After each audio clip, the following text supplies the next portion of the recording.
mean, dude, CFFC crowds are dope too. I don't know if you've watched them before, but I've gone to the events and been covering them for a while. It's a good time. They really put on a good show, so it'll be a good time. I'm looking forward to it. I'm really looking forward to add the King Hale experience to the CFFC experience. Yes, sir. I'm excited to watch it go down. So as I mentioned, CFFC 114, you are taking on Hugh Pulley. What are your thoughts on Hugh as an opponent? You've been watching tape at all? How you been preparing? When they first offered me Hugh Pulley, I already knew who it was from the jump. He fought DeMarquez Jackson for LFA. I believe it was 71. I believe it was one of them. But yeah, he fought DeMarquez in one split decision. So I already knew once they offered me, I knew who he was. Sure. Just because we fought on the show together.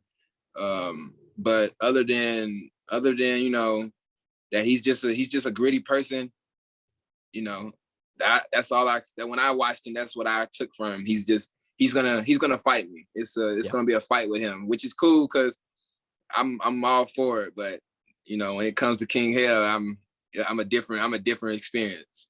Yes, sir. And I was looking at both your guys' resumes before this interview. You I have heard of before. I knew who Robert Hale was, obviously. Hugh Pulley I wasn't very familiar with.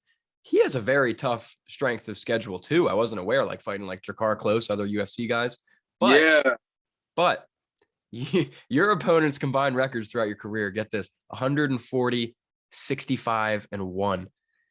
Wait, say it again? 140, 65, and 1. That's your opponent's combined record throughout your career. Yeah, man. So you have a tough schedule too. I was just going to ask, what is that experience like? How is that going to help you in this fight?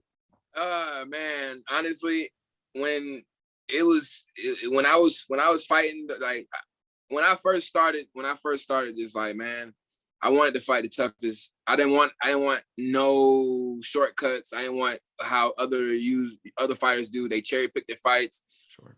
And they're when they get the call, the record looks good, but then when they get in there, they have nothing to show for it. So I always wanted to go the longer route, the harder route, because you know, once I get there, I want to be ready. I want to let people know that I fought the toughest of the toughest, and I fought tough opponents.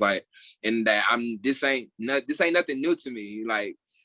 I'm not new to this type of situation. Right. So, I mean, and your record or your opponent's record obviously proves that correct. 140 wins. I mean, that's crazy, man. You're beating them all up, so it's good to hear. Let me just ask you straight up. Do you have a prediction going into this fight, or do you not fight like that? No, no, regardless, win or lose or draw, I always have a prediction. Yeah. I see me and Hugh going in there. I don't see it being like a big fill out process like that. I feel like we're going to get to it, but I really see me getting him out of there in the second round, early in the second round. So regardless if he agrees with me or not, or his fans agree with me or not, it's going to happen. So regardless.